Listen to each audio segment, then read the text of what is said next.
waste my life. I don't wanna waste my life. I don't wanna waste my life. Living in this world. On the beats. It's just some things, there's no going back. You know what I'm saying?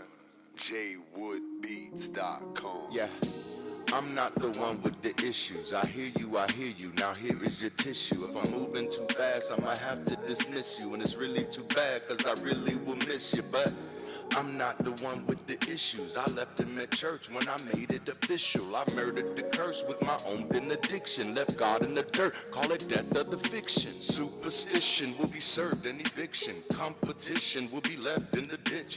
Oh my God, it's too damn hot in this kitchen. The fishes of men are now swimming with fishes. Oops, my bad, I guess I'm moving too vicious. Verses sold, I gotta put them on your wish list. Bless my soul, cause I'm dodging your little hit list. I guess you know, you just lost another witness. Gotta let me go, gotta let me go, gotta let me go. Gotta let me go, gotta let me go, gotta let me go right now. Gotta let me go, gotta let me go, gotta let me go. Gotta let me go, gotta let me go, gotta let me go, I'm out of here. I can do anything, fuck your opinions and energy. I finally got the epitome. My biggest hindrance was God can't do nothing but fail. Greater is me, I never needed your deity. All of this human capacity, when it gets rough, I can pick myself up and prevail. Cause I don't need anything other than people who fuck with me. Good business, it starts with good company. That's why your boy is obsessed with community. Cause greater is we can create opportunity. Doing what God never did, cause a God never could, but a people is all we need. Gotta let me go, gotta let me go, gotta let me go, yeah.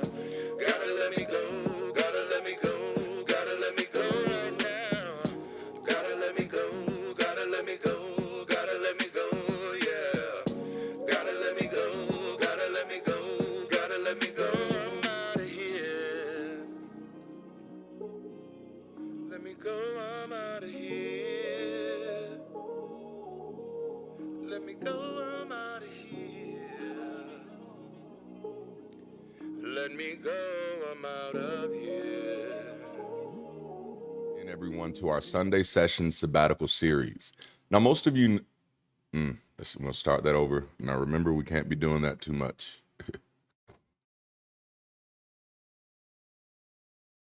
Welcome back in, everyone, to our Sunday session sabbatical series. Most of you should know that I am currently on sabbatical from our live shows and our Discord to focus on building the necessary coursework and training infrastructures for members who want to know more about Bridge City Global and for potential leaders who want to represent Bridge City's purpose, mission, and values as a part of a growing professional network of secular ministers. But in the spirit of my commitment to building community, I've dedicated myself to making sure that we still have this weekly Sunday touch point of community conversations in the format of a premiere. Now, if this is your first weekend with us, my name is Darante LaMar, and I'm the founder of Bridge City Global, where our purpose is to be a better way to connect, and our mission is to build community beyond superstition that is progressive thinking, people-centric, and life-affirming. We had an incredible time last weekend opening up our very first Sunday session sabbatical series, and I want to take a moment to acknowledge the weight of that. I opened up about something very personal, about the trepidation, the hesitation, and yes, even the anxiety I've carried around being more forward about my focus, not because I lacked conviction, but because I was concerned. Concerned about how it would be perceived, concerned about what people might say, concerned that being clear might cost me connection. And clarity does have a cost, but so does silence, man.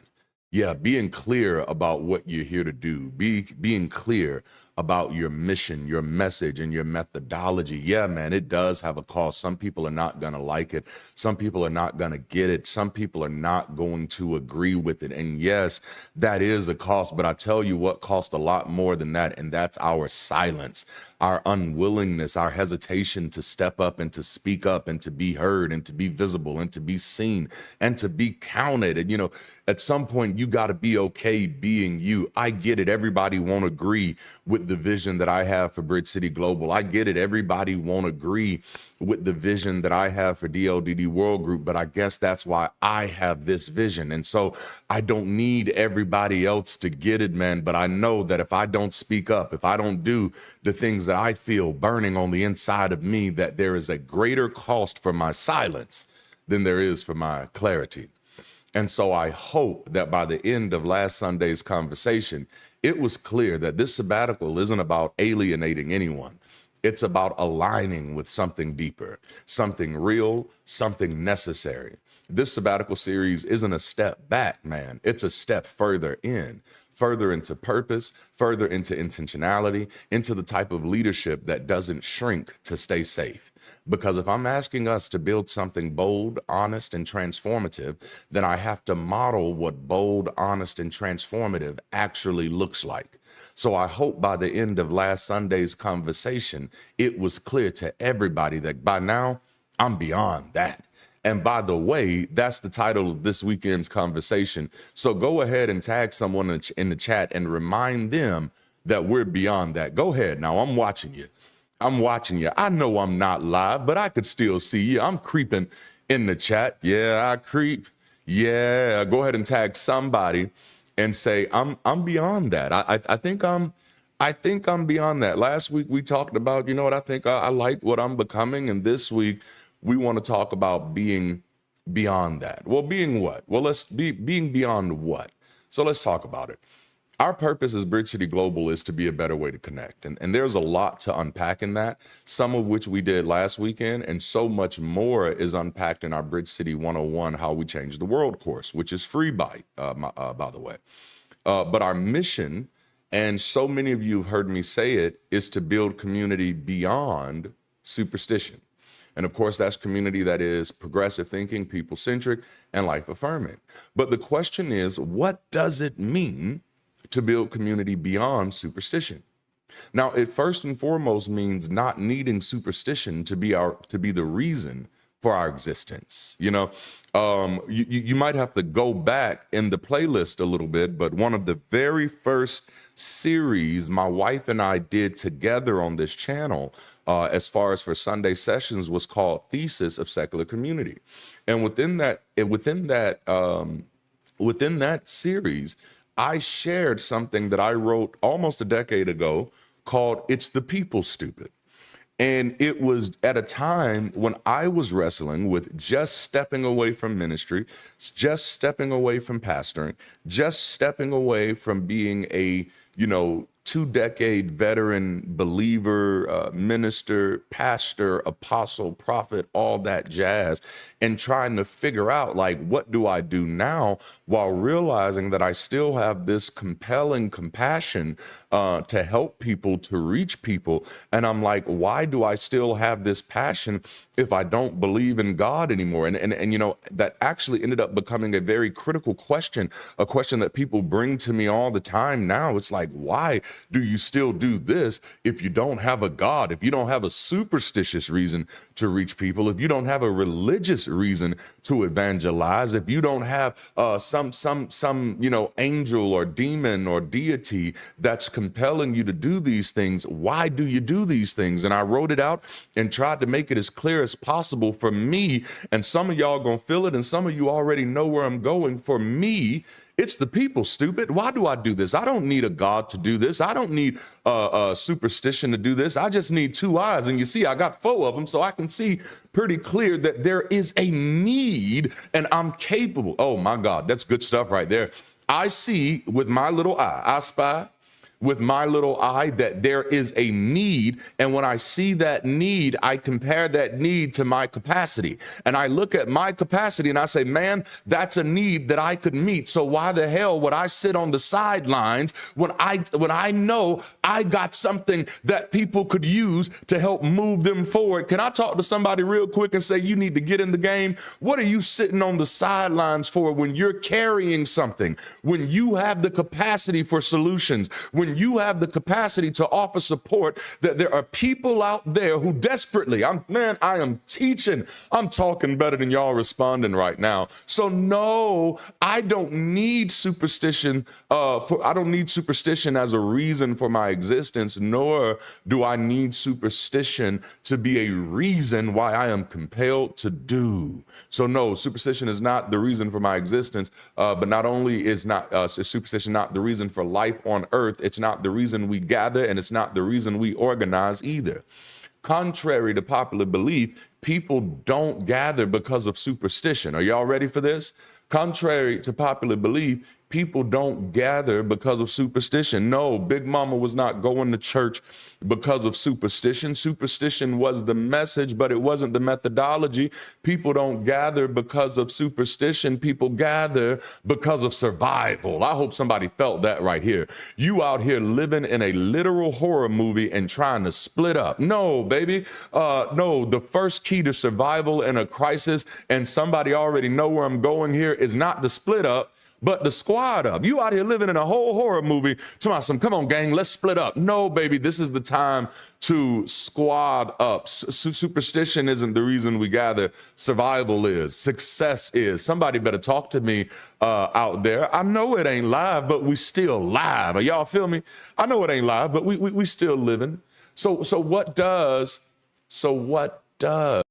moving beyond or building beyond superstition means?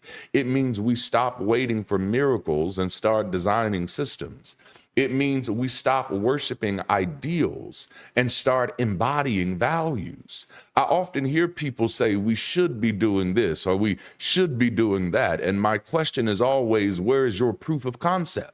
If you're so invested in this idea, where are you experimenting with it? And please understand, this is not a rebuke. This is not a criticism. This is an admonishment. This is an acknowledgement. This is an encouragement, an affirmation even, if you will. If there is something that you believe that we as people should be doing, then you should be the first person doing it to prove that this is actually what we should be doing. So my question often becomes, where are you experimenting with it? And if you're not experimenting with it, when I was a Black nationalist, I used to have these conversations with people. If you're not experimenting with it, where are you getting your certainty?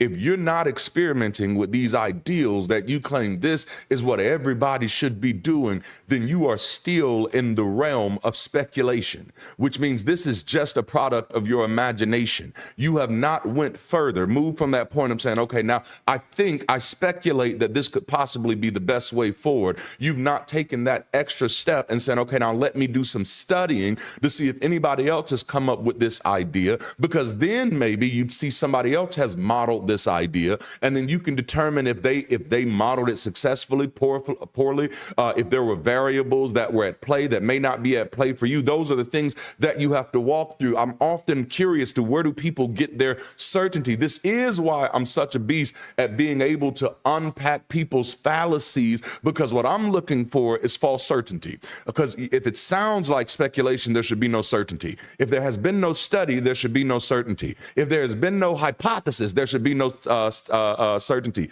And if there has been no experimentation, there should be no certainty. How did you skip through all those processes and get to certainty?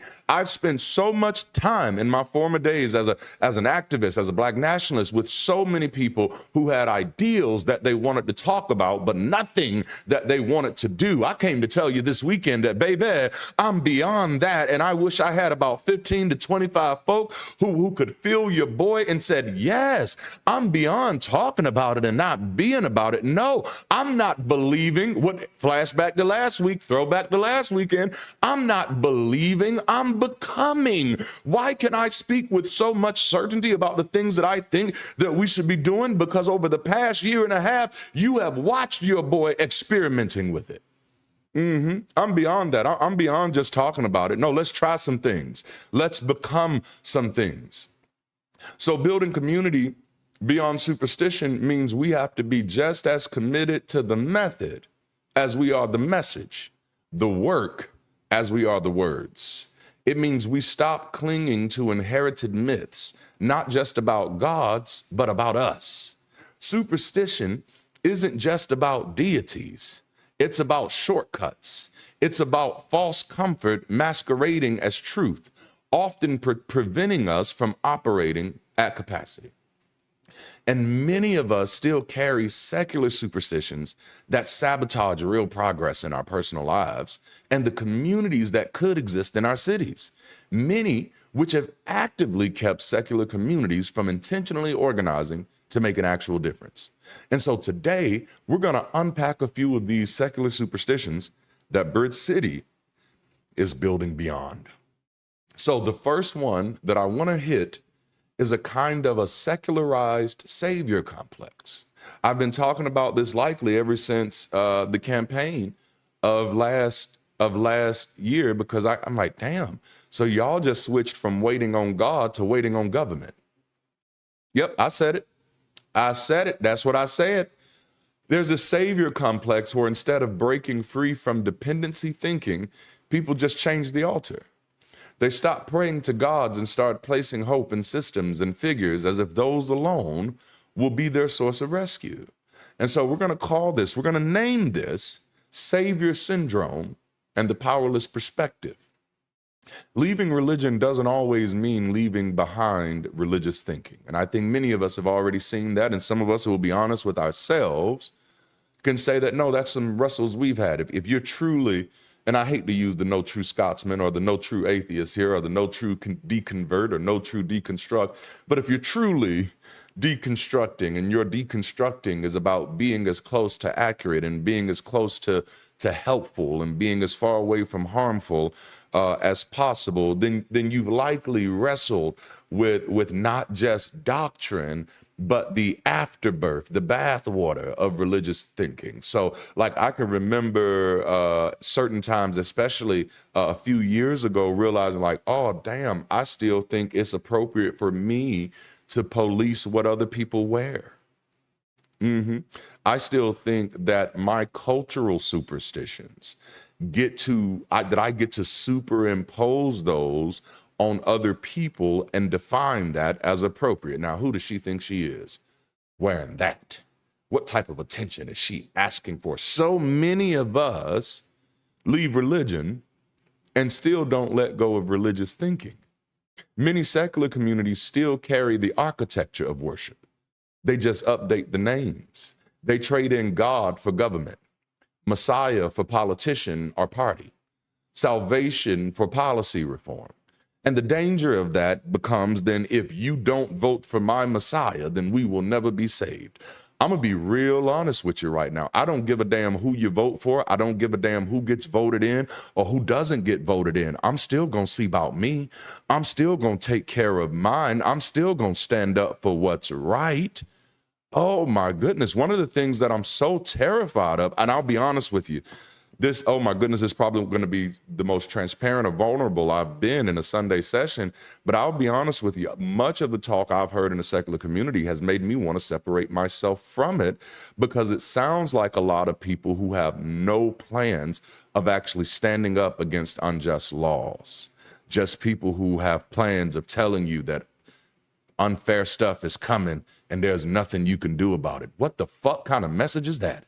No, I don't speak from a place of powerlessness. I'm sorry. And nor do I roll with people like that. I don't want anybody, and please, I don't mean this in a hateful way. I mean this is the math for me. I don't want anybody on my squad with me that when injustice rises up, they running away. Like, no, what did you think we were doing this for? No, we're here to create safe spaces so that when injustice does rise up, people have somewhere to go. Oh, y'all don't want to talk to me. So ultimately, we end up trading security for somebody else's responsibility. And the underlying posture remains the same in all superstition. Someone else will save us. Someone else will get it done. Well, I don't know about you, but I'm beyond that. I'm beyond waiting on somebody else to solve my crisis. As a matter of fact, after deconstructing and getting a more expansive perspective of who I am and what I'm capable of, I'm not sure I'm even comfortable with anybody trying to save me who doesn't plan to include me. Y'all don't, oh, no. How you gonna save me and you ain't even talking to me? No, if you're gonna save me, I need to be at the table. If you're gonna save me, I need to be in the meeting. This is gonna have to be some participatory salvation. This is gonna have to be some participatory deliverance. I'm beyond needing people to do for me, but I'm open to people doing things with me. All right. See, this mindset says if only the right leader gets elected, we'll be okay. If only the system reforms itself, then things will change. It sounds rational, but it's still superstition. Why? Because it denies the most important truth of all. Every system is made of people, and every person is a part of the system. You are not separate from it. You are it. You are the system. All right. Secular communities don't need a messiah. They need a message and a methodology. They don't need a deliverer. We need developers. Secular leaders don't need a calling. They need a concern, a compassionate consideration, an empathetic desire to edify, educate, and elevate. And that starts by recognizing that no, you are not just a consumer of society. You are a co-creator of it. That the neighborhood, organization, or world you want to live in won't arrive. It has to be assembled. Every child born, as soon as they're old enough to understand, should receive a welcome package that reads, "Welcome to life, assembly required." Man, y'all better talk to me. I wish somebody, I wish that's how it would have been for me. As soon as I got here, as soon as I can talk, as soon as I can understand, hey, Darante, welcome to life. I need you to know this is very important that there will be some assembly required. There's some other folk out here who think that there's this big Oompa Loompa in the sky who has the whole world in his hands. He's got the whole wide world in his hands. But the truth of the matter is that we're a bunch of space apes on a floating rock. And baby, if you're going to be here, you're going to have to be a co-creator of what we're doing here, because we joined a show already in progress and there is some assembly required. There is no prototype. There is no archetype, which is going to make that a little stressful. But baby, this could be the most exciting journey of your life. I like a good puzzle. I like to sit down and try to figure some things out. And there should be some excitement in there, because that should let you know that nobody else holds a blueprint for your life. Nobody else can tell you how it's supposed to be, because there's some assembly required, and you get to determine how you want to put your parts together. You get to determine how you want to fit those pieces together. Damn, who knew that people-centric preaching would be the best kind? Damn, this is good. All right. So listen, we are the basic building blocks of every meaningful movement. People, including government. So if we carry religious superstition into secular activism, we'll just keep switching idols instead of shifting paradigms. If the government is sick, the people are the contagion. If religion is sick, it's the people who are the virus. If politics are broken, it's the people who broke it. This is why Bridge City doesn't take on religion. This is why Bridge City doesn't take on politics. This is why Bridge City doesn't take on government. Instead of taking on, we take in people and help them find better ways to connect. Because my thesis is better people lead to better relationships, and better relationships lead to better outcomes, and better outcomes is a better bridge. Y'all don't want to talk to me. I'm gonna have to say it to you one more time. This is the thesis. This is my thesis. It don't got to be your thesis. It's my thesis. My thesis is better people lead to better relationships. Better relationships lead to better outcomes, and better outcomes is a better bridge. Man, this is good. So no, we're not out here to take on everything that's wrong. We're out here to take in the people that are ready to do something different. All right, so let's hit this next one, because I got a few to unpack today, man. The next one is the primary reason that I don't situate myself as a source of truth. I am but a point of reference for others to build their own frameworks around their experiences with their truth, as every other person on the planet does for me, simply just by living authentically. They get to be a point of reference for me. that I get to look at and say, I never thought about that. So that's what that looks like. So, that's why I don't want to do that. They get to be a point of reference for me that I can wrestle with in my mind to build my framework of how I engage with reality or the truth as I perceive it. So this other superstition that I want to unpack today is what we're going to call the myth of mandatory agreement. We have got to wrestle with the difference between community and conformity. The superstition is, if we disagree, we can't build together. And it literally, at least for me, somebody else may pull it from a different point. For me, that's literally pulled from scripture. How can two walk together lest they be agreed? I've walked with a lot of people I don't agree with. I used to walk to school, didn't agree with half of them motherfuckers, and still walked because it is possible. It not only is it possible, it's necessary for democratic cooperation. Okay? The reality is diversity of thought, experience, and approach is a strength when guided by shared principles.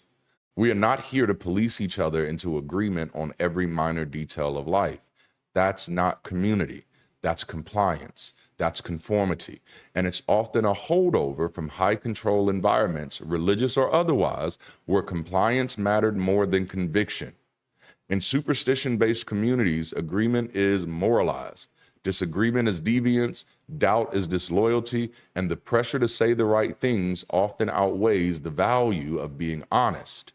But we are beyond superstition. Go ahead and tag in the chat real quick. I'm beyond that. I'm beyond that.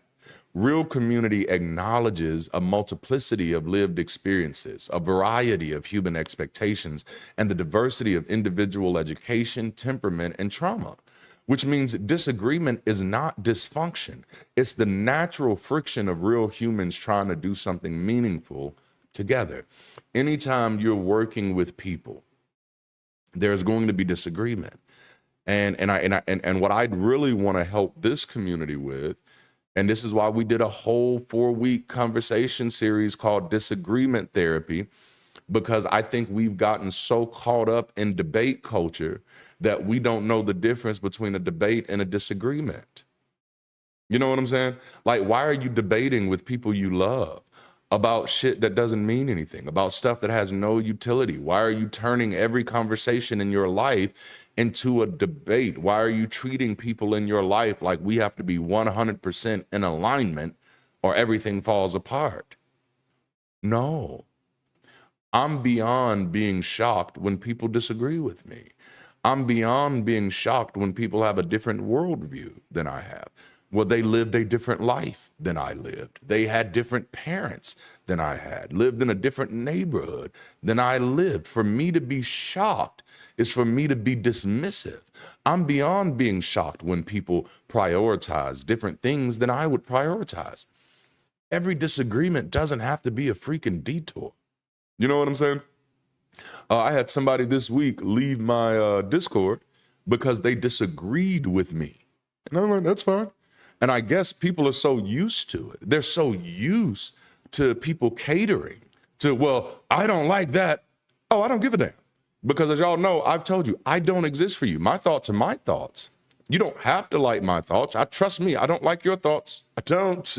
I've heard some of them, but that's your thoughts. That's your life. I don't like your chicken. I don't like your dog. I don't like your goat because it's not my goat. It's not my chicken. It's not my dog. You know? And that's how I live my life. So when people tell me, oh, I don't like something you're doing, I don't even take it personal because it's not yours to like. You know? Oh, man. Every disagreement doesn't have to be a freaking detour. You know? We've got to break away from that. Agreement is not the goal. Not for me. Not for me. Number one, you're going to have a hard time agreeing with me.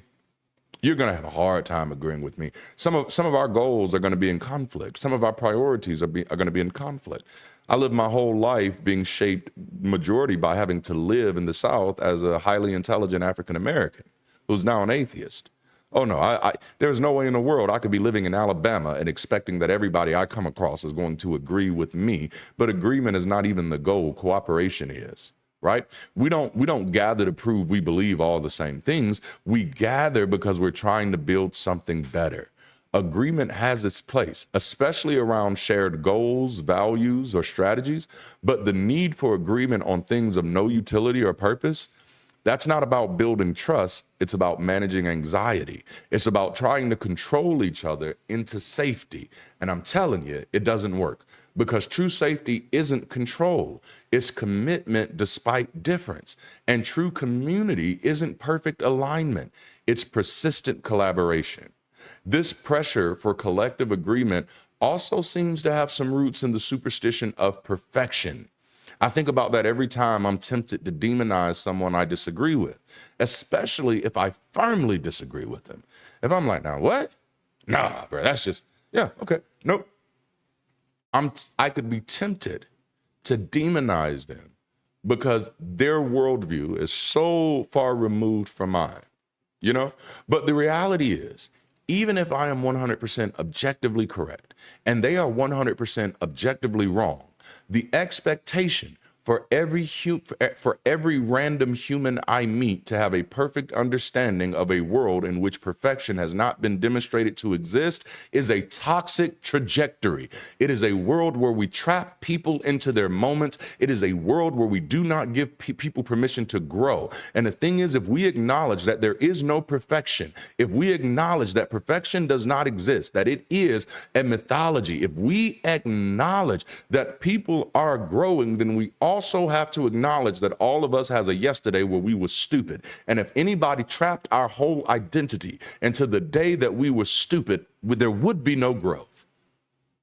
I'm not saying don't call people out for stupid. I'm saying we have to be careful about the toxic trajectories that we commit ourselves to. Even when disagreement requires distance, it rarely requires disconnection. You know, as a humanist, and I realize this phrase gets used so much, but I run into very few humanists. But as a humanist, I do a little thought experiment. Who would I be willing to throw off the planet? And for many of you who identify as humanists, you already have a list. That's not humanism. That's tribalism. Just wanted to help you out there. All right, let's keep moving. I have another one that I'm always watchful for, and we'll call this one a category, and this category is should superstitions. Should superstitions. SHOULD, should superstitions. This is the moral leftovers of creationism. The word should is often a red flag for me. It often hides the residue of creationist thinking, the idea that there's a single right way the world ought to be, as if reality were designed by an omniscient authority figure with preferences we're supposed to decode. But who gets to decide what should be? It's a word that I struggle with, you know? If your should is rooted in probability and projection, that's strategy. I'm okay with that. I think I'm okay with that. You say, this should work out like this based off of the current trajectory. I'm okay with that. If your should is based off of empathy and ethics, that's humanistic alignment. I think I'm okay with that. If your should is, you know what, I kind of saw the way that made them feel. I don't know if we should do that, you know, then I think I'm okay with that. But if it's based on what feels proper without reflection, then that's just superstition dressed as principle.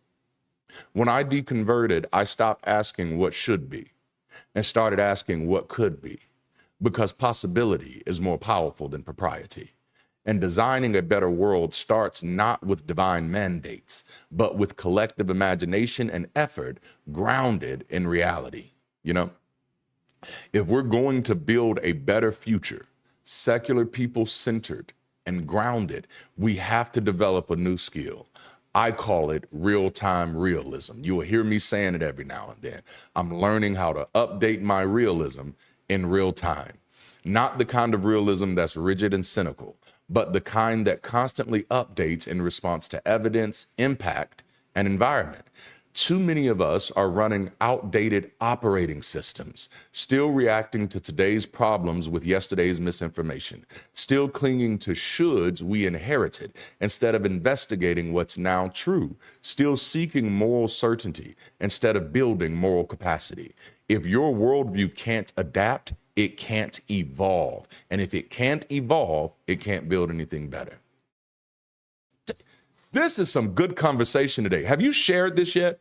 Have you invited somebody to this conversation yet? Have you given to support the work that we're doing? Are y'all ready? Let's keep rolling.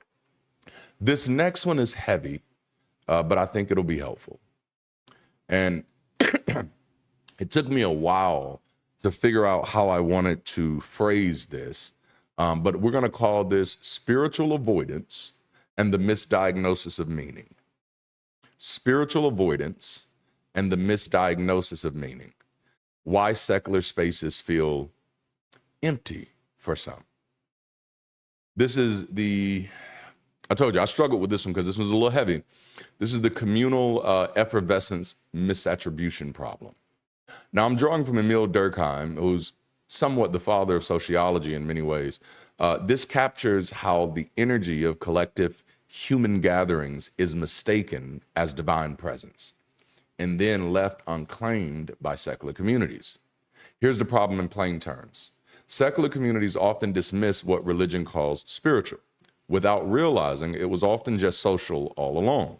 So we don't believe in souls or supernatural realms for the most part, but that doesn't mean people don't need transcendence, which is just the psychological states of wonder and awe, communion, group belonging and collective emotion, ritual, symbolic repetition and routine that grounds identity, and even initiation, markers of growth and transformation. If you pay attention, entertainment without being religious is often effective because it caters to all of these needs, even by proxy sometimes.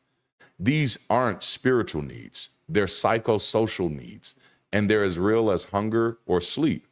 But here's where the secular world often fumbles.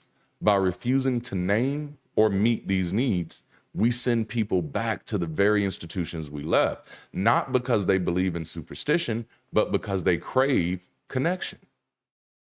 Durkheim called it collective effervescence, which was the powerful emotional charge that arises when people come together with shared energy, symbols, and intention.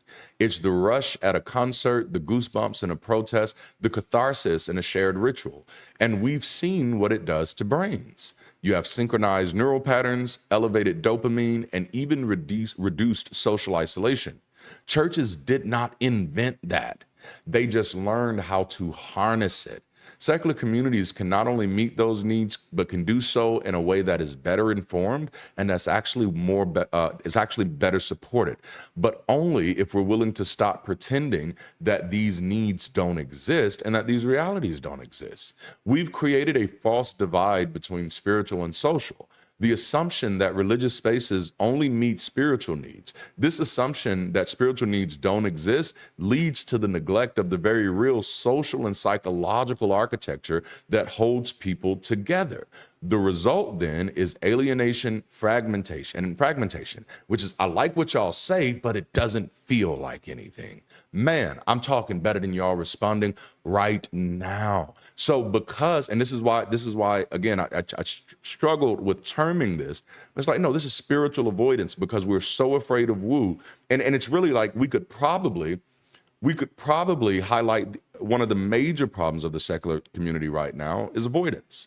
We've been so traumatized by religion that we're avoiding anything that sounds like it, looks like it, feels like it. But let me be very honest with you. That is not an academic pursuit. That is not a critical exercise to say, oh, if it looks like it, then that's all it is. No, you need to investigate. And this is what I've done. That book that I've been telling y'all I've been writing for a year and a half now. The Case for Religion. This is the reason why I started writing that book, to dive into these terminologies and seeing what we're throwing away by not being willing to actually remain critical in our pursuit of information. So yes, while I do find the word spiritual to be problematic because of the baggage attached to it, I also don't take believers' word for it that spiritual is supernatural. And as a person who's been trained in sociology and as a person who lived through many spiritual experiences, including laying hands on people and watching them fall out, blowing on people and watching them fall out, doing all types of spiritual things, I was that type of guy. I was. So I've done all of these things, and after sincere investigation, there's not one spiritual experience that I've had and that I've witnessed or that I've orchestrated that I couldn't boil down to natural processes, including neurology, biology, and sociology. And so if we're just saying, oh, that word is spiritual, so everything after that is bullshit, that's not an academic pursuit. I'm trying to help now. I'm trying to help. So it leads to, when we do that, this is why many of our spaces, we can get the crowd, but we can't get the cooperation. We can get the people to show up, but we can't get the energy. We can't get that feeling. And there's a few reasons that is. Number one, which I've mentioned in this one already, and I think I mentioned last week too, we're operating out of outdated playbooks. I told my wife with just many of the things I've been, I'm like, damn, why does this community operate kind of like the old churches, like the old boring churches that nobody wants to go to? Why are we doing that? Why are we doing that? It's because we're not paying attention to the sociology of gathering. We're not paying attention to the architecture that holds people together. And so people are coming and they're like, man, I love what y'all are saying, but it just doesn't feel like anything. And this is why even the people who are doing it can't come up with a good reason to do it more often. Damn. So if we want to build movements that last, we have to reclaim the feeling of togetherness, not with dogma, but with design. Not with gods, but with intention. All right, so let's name a few other popular secular superstitions before we roll out of here that we're committed to building beyond. Oh, this is good, man. So another popular one is we don't need community. This is a popular secular superstition. We don't need community. I'm good on my own. I do hear it a lot. I don't need people. I don't want to depend on anyone. And the funny thing about that is, I think what people are saying is, I don't need a hug. I think what people are saying when they say that is, you know what, I don't need other people to make me cheery. And that breaks my heart when I hear that, because I'm like, if when you think of community, that's all you think of, that's heartbreaking to me. Because when I think of community, and I'll tell you, this is exactly what crosses my mind most time I hear someone say that. My mind immediately goes to, what is your life like? And most of the time, if I'm having a conversation like this with a person, it's a person that I know. And most of the time, their lives are in shambles. Because you think community is about hugs, when community is about help. And so a lot of times when people are saying, no, I don't need community, what you're really saying is I don't need help, while also saying, can somebody please help me? Oh, man, I'm walking in it now, man. No. This is the reason why anytime, y'all know it because some of y'all have seen it before, if you're around me and you start talking about how bad things are right now, and you're not a part of the solution, it's going to get uncomfortable for you. If you can't look at the things that we're not getting right, if you can't look at the things that we're purposefully doing, listen, I probably stayed a believer 15 years longer than I should have because of the failure of the secular community. That's what we need to understand. We need to get this shit straight. We need to be loud and clear. There are people out there who have been wrestling with their doubts for years, decades even. There are people out there who've been looking for a better way. And we have been too cowardice and superstitious. I just joined the team, so technically I can't take the blame, but to model this shit, I'm gonna take the blame with you. We've been too cowardice and superstitious to create the lighthouses that people need. And so, damn, this one got good. But this is the myth of radical individualism. The belief that autonomy requires disconnection and that real strength is being entirely self-reliant. and that needing others is a kind of weakness. Now, mind you, if you're one of those people who you really don't need community, you have no community right now, and you don't have any problems, your life is going good. But for those of you who say, I don't need community, if you have any problems in your life, I'd like you to ask yourself, I wonder if that problem might be connected to a lack of community. And it's deeper than that. I'm not even just talking about community in a sense of, okay, yeah, let's go there.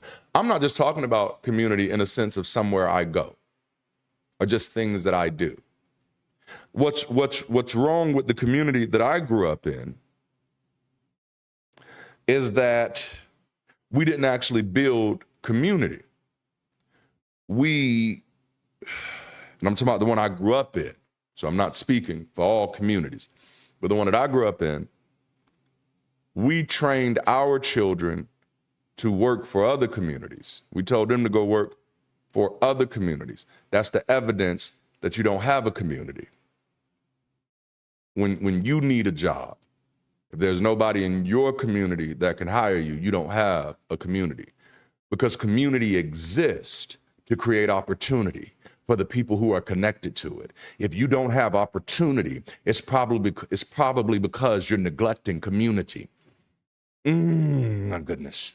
See, people say they don't need community, but then they believe they need government, when government is nothing but a macrocosm of community. And this is actually the problem with government in the US, because people have neglected community while still supporting government. This is how you've given your power away. The only way you still maintain power in a democratic government is that you still remain a part of the government. I'm preaching better than y'all responding, man. So, community. This radical individualism that we've had isn't, from what I've seen, isn't a strength. It seems to be a cultural trauma response. Religious trauma tells us community meant control. Capitalism told us your worth is your productivity alone. Colonialism taught us power is domination, not collaboration. And so we internalize a superstition. If I build walls around myself, I'll be safe, free, and strong. The reality is, interdependence is human design. Humans are biologically and neurologically wired for connection. Mirror neurons fire when we feel seen. Oxytocin surges when we bond with others. Loneliness shortens lifespans more than obesity or smoking. Loneliness is a public health crisis, not a badge of independence. And when we look at progress, scientific, artistic, political, social, it never happens in isolation. It happens in networks, in movements, in communities. True autonomy isn't isolation. It's the ability to bring your full self to the table with others. And true strength isn't about needing no one. It's about building reciprocal relationships that make everyone stronger. The longer it takes us to embrace that, the more people suffer. Not just emotionally, y'all, but economically, mentally, and culturally. We must reframe connection as strength. We must build communities of choice, not coercion. We must teach that liberation is communal, not individual. You are not a product of self-sufficiency. You are the result of countless connections, past, present, and future. And community teaches you how to value those connections and use them for your benefit. Let's stop treating community like a luxury. It's a necessity. Let's hit this next superstition, secular superstition. And this one, as somewhat of a scientist, this one bothers me. But we don't need organization. Imagine your cells not needing to be organized. Just imagine that. Like, I often wonder, where have you seen this work? And by work, I'm, because a lot of people, when I say the public education system doesn't really work, people say, yes, it did. And I say, how do you know it worked? Because my teacher was nice to me. See, that's not what education is. Education is not somebody being nice to you. What do you know about calculus? What do you know about chemistry? What do you know about literature? What do you know about history? You see, so no, how does this work? How do you know this is working? How are you measuring this? And so oftentimes when I hear people make some of these superstitious claims, they have no measurement to back it up. It's just a knee-jerk reaction, a trauma response. We don't need organization. We'll just vibe. Structure kills authenticity. Systems always become oppressive. This is the superstition of anti-structure idealism. The belief that the more unorganized we are, the more liberated we become. But that's not liberation, that's drift. It's the slow erosion of purpose under the weight of avoidance. Unfortunately, we literally watch that play out with the Black Lives Matter movement. Many of us come from authoritarian institutions where structure was used to dominate, silence, or manipulate. So we swing hard in the other direction. No leaders, no plans, no roles, just trust the vibe. But trauma-informed community doesn't mean structure-free community. It means conscious structure designed with intention, not inherited out of fear or habit. Structure equals sustainability. Without organization, passion burns out, momentum stalls, conflict festers, and vision fragments. Unstructured community is not liberating, it's exhausting. Without roles, rhythms, and responsibilities, energy dissipates. This is another reason why I'm on sabbatical right now, because so many people love the idea of community, but very few people are willing to sign up to be a pillar of that community. And so at some point, if you're not careful, it's just let's all sign up to watch Darante burn himself out. That's not liberating. That's exhausting, you know? And when things break down, people don't blame the absence of structure. They blame each other. They walk away, burned out, bitter, or bewildered. Organization is not control. It's choreography. It's how we take scattered ideas and turn them into shared impact. It's how we prevent charismatic chaos and prioritize community care. It's how we design belonging, not just hope for it. Authenticity doesn't die in structure. It thrives in systems that protect, support, and amplify it. Think of it like a dance floor. If there's no floor, no music, no rhythm, there's no dance, motherfucker. You know? But with the right design, the freedom flows. Structure should never be weaponized, but it should never be feared either. Communities that last don't just have energy, they have infrastructure. We need systems that are collaborative, flexible, and transparent, not absent. Let's move from anti-hierarchy reactionism to pro-human organization. Not every system is oppressive. Some systems are scaffolding for freedom. Another secular superstition is that we don't need to do anything different. We won't need to do anything different. And this is the one, like, yikes. I'm like, man, you just took a horrible loss and you're not in the game room saying, what can we do different? Oh, like, this is why I can't sit with some of you. Like, this is why, like, I can't be in some conversations, because the whole conversation is what somebody else did, what they did. We lost because of them. Oh, you sound like somebody that's going to keep losing. You sound like someone who's going to continue to lose. If your mindset is, we lost because of them, then you're going to continue to lose. You don't become a champion until you say there's nothing they can do to make me lose. If I lost, there's something I can do different. If I lost, there's something I can do better. Because the only option I'm willing to settle for is winning. And so if I didn't win this time, there's a way for me to win, and I've got to find it. That means I did not find that way this time, but I've got to find it next time, goddammit. You know, this fear, or not this fear, but this superstition that we won't need to do anything different. We can keep thinking the same way, talking the same way, moving the same way, and somehow get better results. I think that meets a particular definition. This is magical thinking in rational disguise. It's the superstition of comfort-based stagnation, the belief that growth can come without change and that transformation can happen without friction. But better doesn't come from repetition. It comes from revision. For many, deconstruction was painful. So once they find a rhythm that feels good again, they cling to it. For others, there's a deep fear that change means abandoning identity, mission, or authenticity. And often there's exhaustion. We've already changed so much. Isn't this enough? Welcome to life, goddammit. Evolution doesn't ask for permission. It demands adaptation or irrelevance, which is what we're seeing happen. Better will often require different by definition. If there's anything in your life, like think about this.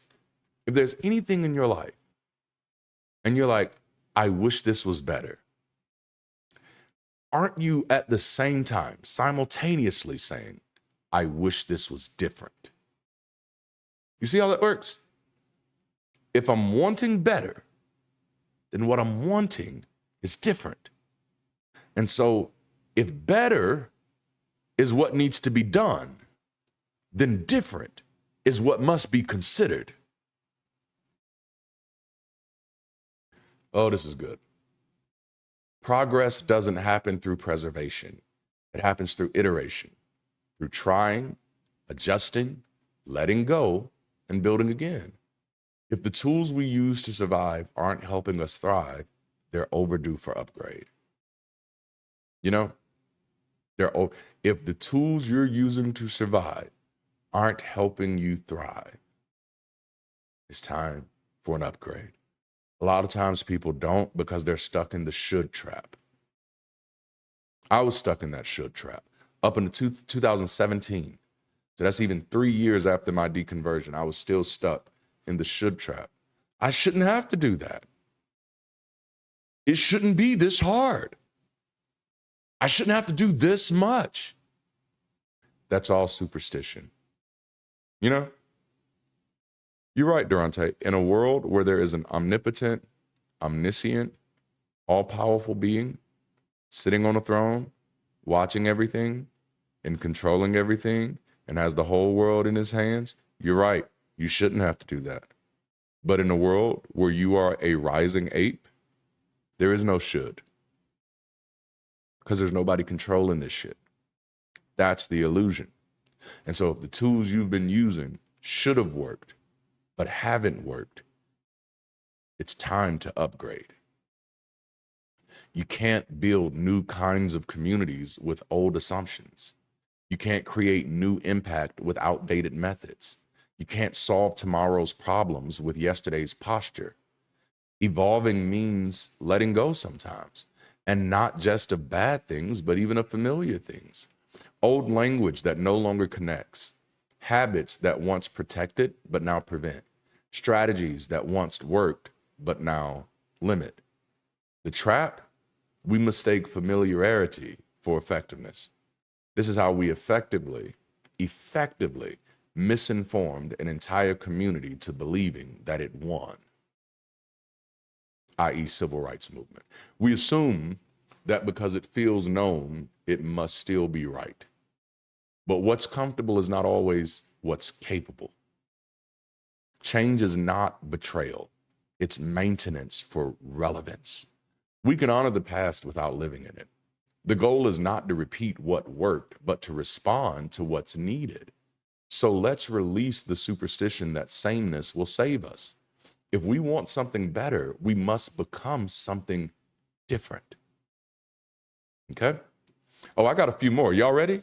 Y'all ready? Let's go. Next secular superstition. Growth will happen on accident. If it's meant to happen, it will. We don't need to force it. The right people will come. Let's just stay authentic and trust the process. You might as well, let's just pray and trust the Holy Spirit. This is passive spirituality in a secular outfit, a mindset that trades divine intervention for universal vibes, but still avoids responsibility, rigor, and any real effort. It's often a reaction to toxic hustle culture. You know, we don't want to force things. It's rooted in the deconstruction fatigue. Let's just rest in what is. And it's sometimes a trauma response to overstructured religion, where planning feels like manipulation. So instead, many communities drift into wishful passivity. If it's real, it'll grow. If it's right, people will find us. If it's meant to be, it'll be. But growth isn't fate. Even from my years of experience pastoring churches, that's one thing that I found out real quick. What you end up doing is just putting all of the responsibility of growth on one person. That person is out there doing the work, and you praying and saying, look at what my prayers did. I told y'all it was going to happen, you know? The reality is that growth takes design, discipline, and deliberate discomfort. Every healthy system in nature, ecosystems, neural networks, galaxies evolve through tension, feedback, adaptation, and strategic cooperation. So does every meaningful movement. We don't manifest progress. We mastermind it. We architect it. We don't hope for traction. We build infrastructure. We don't wait for alignment. We cultivate it. I've been trying to deposit this into our community for over a year now. I think it's finally, now that I'm putting it into course format, starting to take root, that, hey, when I say I'm not trying to build something personality driven, I mean that. Because if we build something personality driven, which is the problem we run to, people equate talking to me and hanging with me with helping build the movement. And it's like, no, you actually don't need to talk to me at all to help build the movement. You don't need to have not one conversation with me to build the movement. At that moment, you're deviating from purpose to personality. You're deviating from a plan to personality. You're not here for the plan. You're here because you like my personality. And while that's flattering, it's not helpful. It's not, no. I need people who are going to work, because I'm honestly, y'all, look, I know I'm good looking. I know I can talk well, you know, all that good stuff. I speak well. I speak nice. You know, I know I can do all of that. You know, I know that. Like, I can do proud all on my own. I don't need people telling me how great I am. That's nice. It's cute even. Maybe even a little sexy. But what I really need are people who know how capable they are and are here to work. Listen, y'all, there are people out here who need what we have, you know? And so the people that I'm going to be the most attracted to in this season, I hate to use that terminology, that phraseology, are people who are not passionate about being in a room with me. That's not attractive to me. Actually, it's a little scary to me. It's a red flag to me. It makes me wonder, like, are you actually listening to what I'm saying? The people I'm going to be most attracted to are the people who are attracted to the message and the mission over the man. You know what I'm saying? The people who are like, no, it's this message. It's this methodology. It's this mission that I've been looking for. Damn it, I hate to use the word, but I'm looking for missionaries. I'm looking for people who are ready to do the work. And that means helping people, supporting people, being there for people. One of the easiest ways you can do that, one of the easiest ways you can demonstrate that, is just by cultivating conversation in the Discord, which is happening right now. It's one of the most beautiful things in the world, because I've been asking for it for over a year.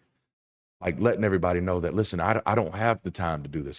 Y'all see how many videos I do. Y'all see how many children I have. Y'all see how many other things that I'm a part of. I don't have the time to do everything. You know, I can't do it all. So it's so beautiful right now, watching people who get that, who are attached more to the mission than they are the man. You know, because that's where, like, right now, we've been in operation for over a year, y'all, and I haven't been able to get one volunteer to just call our members. We got people who are filling up, you know, signing our forms, letting us know they want to help. And I haven't been able to find one person in a year who will say, you know what, Darante, I can do that. I'll look at the forms every Monday and I'll call them and just say, hey, how you doing? Thank you for signing up. You got any questions? I haven't been able to find one person in over a year who could write emails to our email list. Because right now, and man, please forgive me if this hurts your feelings, right now it seems like the only thing people in the secular community want to do is make content.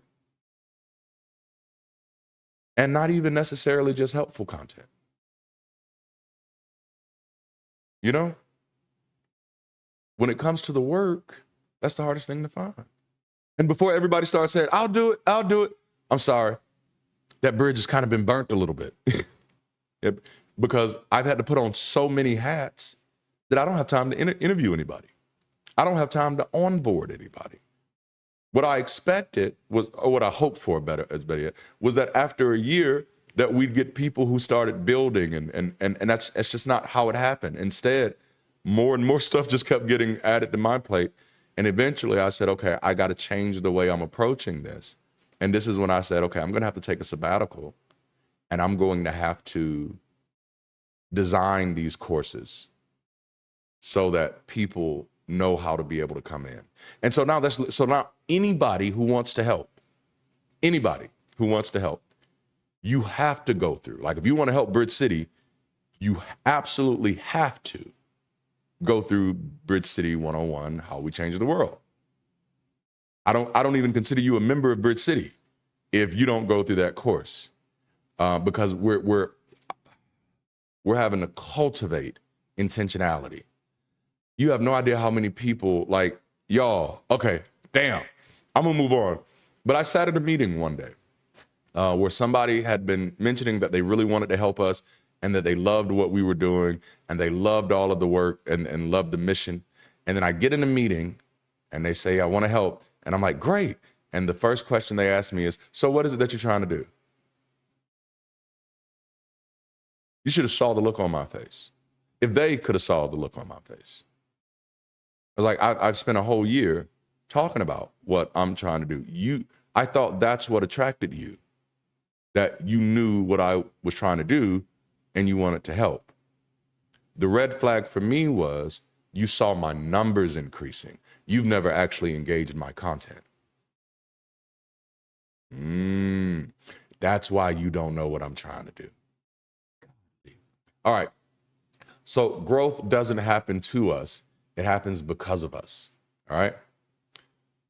What growth actually requires is a clear vision and evolving strategy, a commitment to iteration, not perfection, the willingness to be uncomfortable, disrupt patterns, and follow through. You know, follow through, follow up, and feedback. We don't need to manipulate outcomes, but we do need to design environments where growth is possible. I don't know if you all noticed, but there is somewhat of an unspoken discomfort with me. And it's possibly because I do critique the secular community so much, but that's what you're supposed to do. You critique the team that you're on. You know what I'm saying?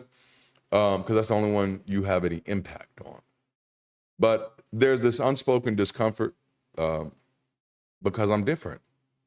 I didn't show up to fit in. You know, it's not why I'm here. Not to fit in. We got to do something different. What we're doing now is costing us way too much.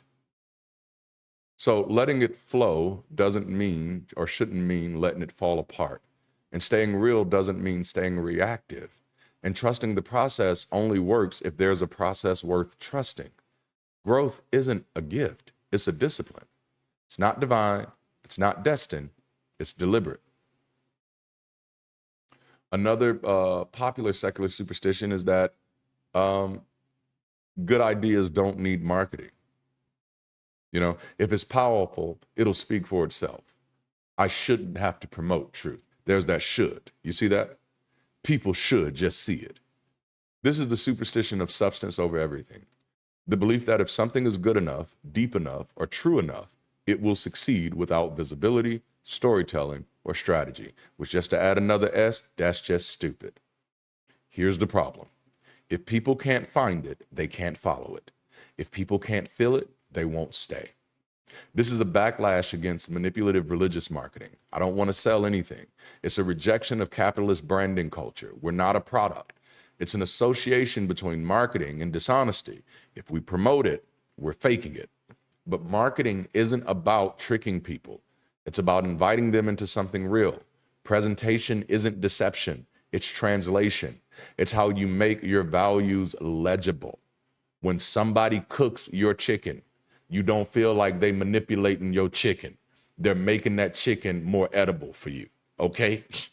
That's what marketing is. They're marketing the hell out of that chicken with some flour and some Old Bay and some salt and some pepper and a little bit of lemon powder. Okay, I'm back. All right, so the reality is that substance without signal gets lost.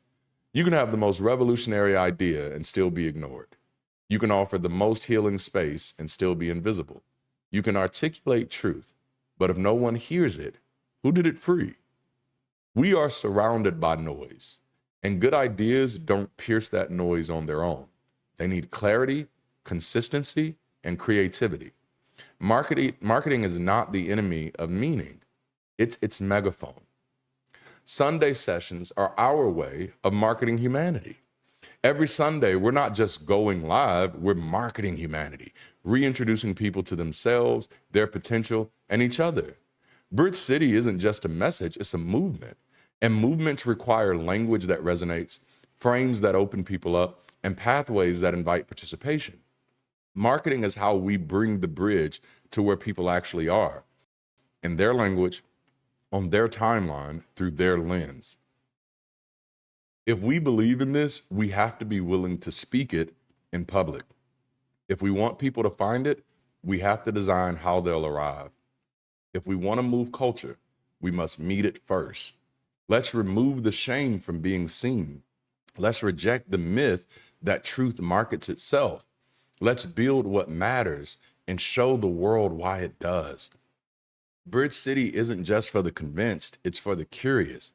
And they won't find us unless we speak in a way that connects. Man, I hope y'all are enjoying this conversation today. Community takes intention, effort, and maintenance. It doesn't form just because people occupy the same space.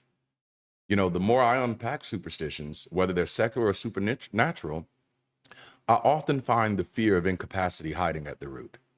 If I pretend that it doesn't take all that, then I can keep from having to confront that I don't think I'm capable of thinking this through.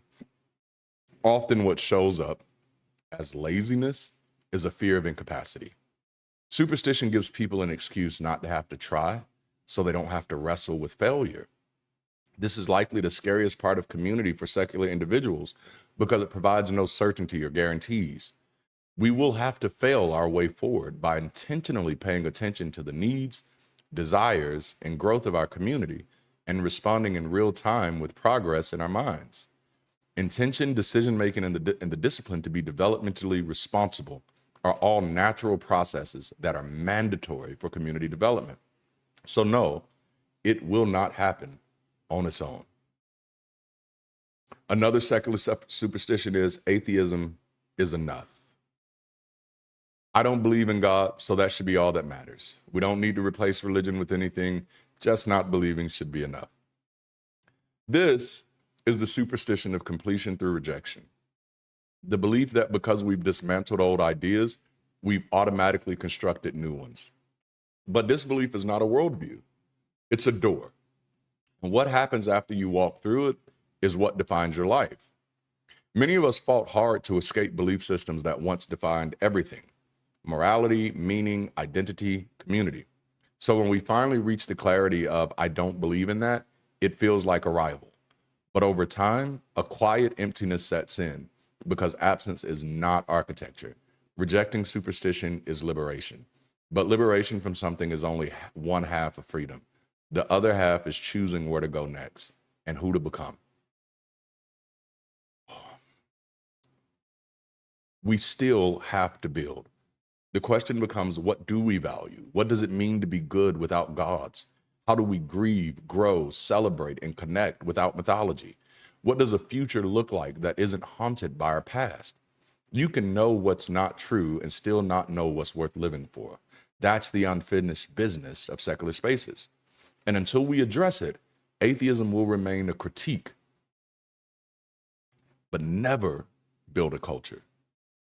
You know? Bridge City exists not just to deconstruct, but to construct systems that support community, rituals rooted in reality, values grounded in empathy and evidence, purpose born from progress, not prophecy. We don't need a replacement religion. We need a reimagined framework for meaning and belonging, built on the truth that life is enough, people matter, and growth is possible. It's not enough to say no to gods. We must say yes to each other. Atheism clears the ground, but it doesn't build the house. If we want to thrive beyond belief, we have to start cultivating, not just criticizing. Culture is created, not just inherited or rejected. Let's stop treating disbelief as a destination. It's not the end of the story. It's the start of a new chapter, one that we can all write together. There's so many other secular superstitions that we could unpack in this conversation today. And man, do I have a list that are even running through my mind now. Even when I think about the way we feel about emotion, the way we feel about rhetoric. But what I want to encourage you to do is to look back over your life and say, what are some areas? What are some areas in my life that I'm still holding on to some secular superstitions? Some superstitions that are keeping me back from living my best, from bringing my best, from making a difference, from being active, from contributing, from co-creating, from actually helping to be the change, to create the change, to cultivate the change that I want to see in this world. Ask yourself that question, because honestly, that's what I've been having to wrestle with over the past year. Even with all of the videos I've made, even with all of the lives I've done, even with all of the content we've created, there was still secular superstitions that said, ooh, I don't know if I want to do that, or I don't know if I want to try this. And the reality is, we don't have to stay trapped there. The good news is, the decision that I made is, I'm beyond that. I'm stepping beyond not just religious superstition, but every superstition that is holding me back from bringing my best to the table of humanity. So what does it mean to build beyond superstition? It means we stop waiting to be saved and start showing up to build. It means we gather not to obey, but to imagine, not to conform, but to collaborate, not to worship power, but to practice possibility. We're not here to mimic the rituals we left behind. We're here to reclaim the human experience those rituals distorted. We're not replacing gods. We're revealing what was always sacred: truth, connection, growth, us. This is what it means to build beyond superstition. We build community not on charisma, but on consistency. We lead not with personality, but with principles. We organize not around vibes, but around values. And we create space not just to belong, but to evolve. We design lives where reality itself is sacred, where we treat evidence with reverence and growth as grace. So if you're done waiting, if you're done wondering, if you're ready to move from what you don't believe to what you're ready to build, welcome to the bridge. We're not promising heaven. We're practicing humanity. We're building something better, and you're invited. Not someday, not after you're perfect, now. Just as you are, fully human, fully capable, fully needed. If today's conversation resonated with you and you're curious about connecting with me or Bridge City Global, visit the website on the screen to join our email list and enroll in our free Bridge City 101, How We Change the World course, to start engaging this community as an official member. Thank you for being the bridge, and until next time, keep rising.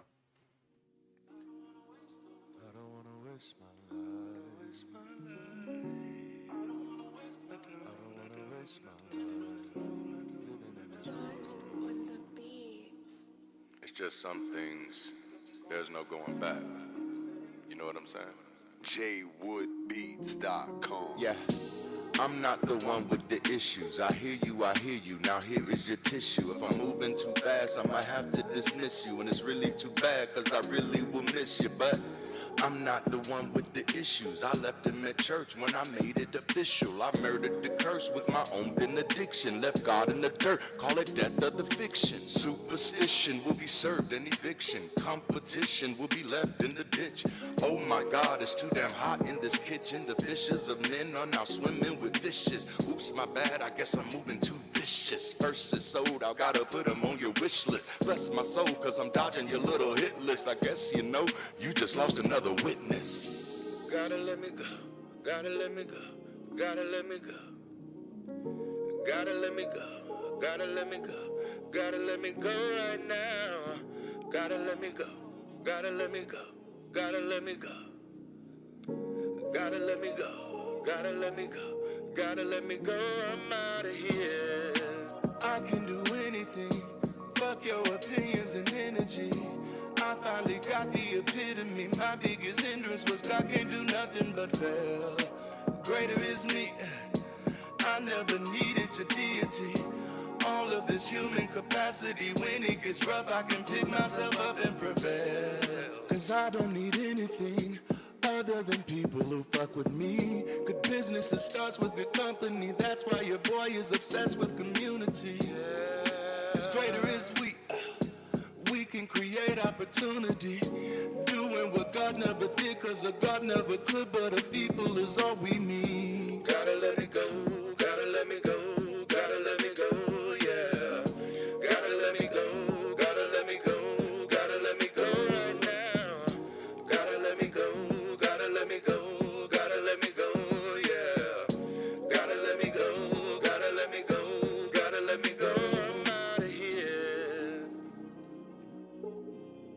Let me go, I'm out of here. Let me go, I'm out of here. Let me go, I'm out of here.